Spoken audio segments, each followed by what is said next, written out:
flee from lust. A lot of people, especially adolescents, struggle with lust. Lust is a big thing many people struggle with, whether it's lusting for a man or woman, or in your mind, or you may be lusting for, it could be food, money, a car, anything, material objects, etc. I'm specifically talking about lust towards people though.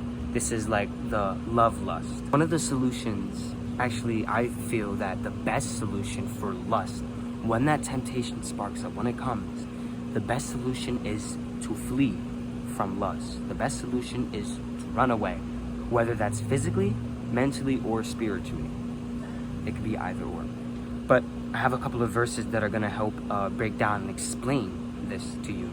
And the first verse I have is going to explain physically fleeing from lust. And this is a famous verse. This is Genesis chapter 39, verses 11 to 12. And it says, "But one day, when he went into the house to do his work, and none of the men of the house was there in the house, she caught him by his garment, saying, 'Lie with me.' But he left his garment in her hand and fled and got out of the house."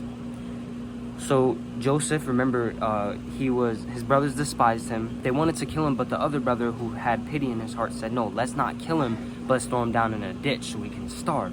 And then when one of a traders came, they gave Joseph to the trader. And Joseph ended up being in Potiphar's house, or ended up being a servant of the Pharaoh. And the Pharaoh's, or Potiphar's wife, wanted to sleep with him. And Joseph was like, "No, I'm not going to do that."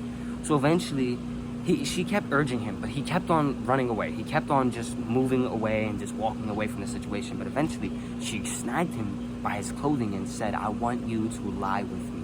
But Joseph, at that point, he's like, "Nah, you're crazy." So he ran. He ran from her. And she was holding on to his garment, so his garment was torn off. And I want you to recognize how wicked this woman is.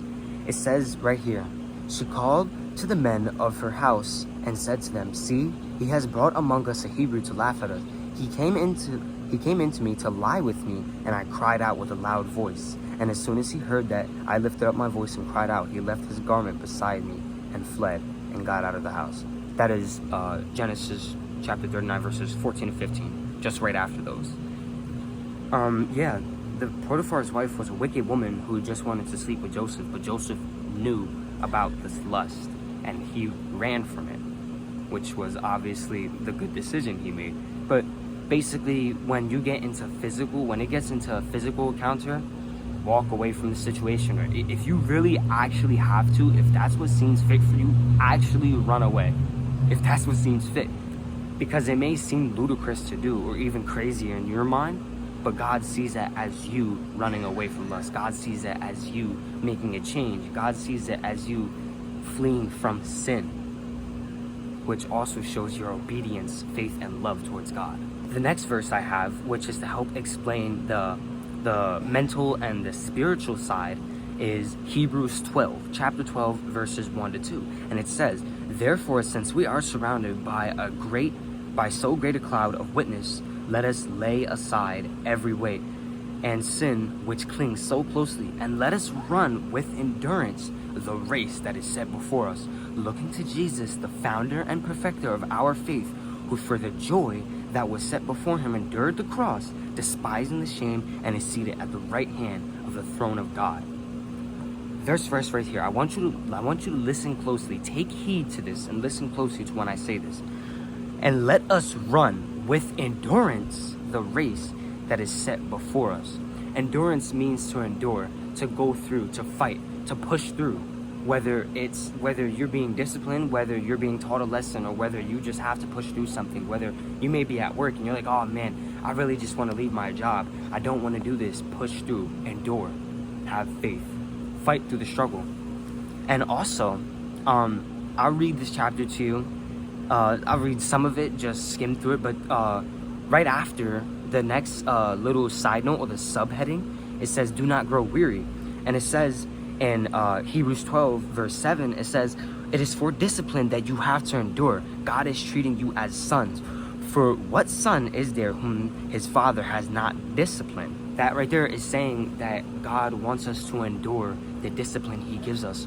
Whether you may be sacrificing some things in your life to get away from a certain sin, whether you may be fasting to get away from a certain sin, or it could be anything else that you may be doing. Whether you're continuing to show steadfast love for God, whether you're continuously in prayer, whether you're working and enduring for God, whatever it may be. But the moral of this story is that God wants you to endure.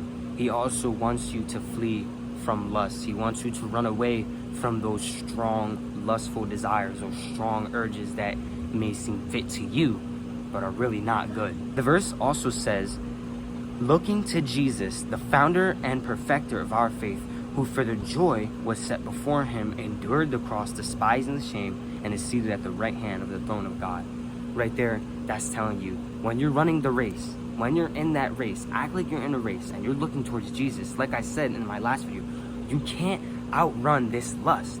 But when you're looking towards Jesus, he'll catch you and you can run and you can flee from it. That was my message for today. I hope you may have, I hope you take heed to these words, these beautiful words, because this was an important video that I wanted to share. It's not as long as the last video I posted, but this one is definitely very, very important, and I want everyone to understand just how necessary fleeing from lust is in our lives and how important it means to each and every single one of us individually. Again, God bless you all. Thank you everyone who watched this video, and of course I hope you all have a very good day.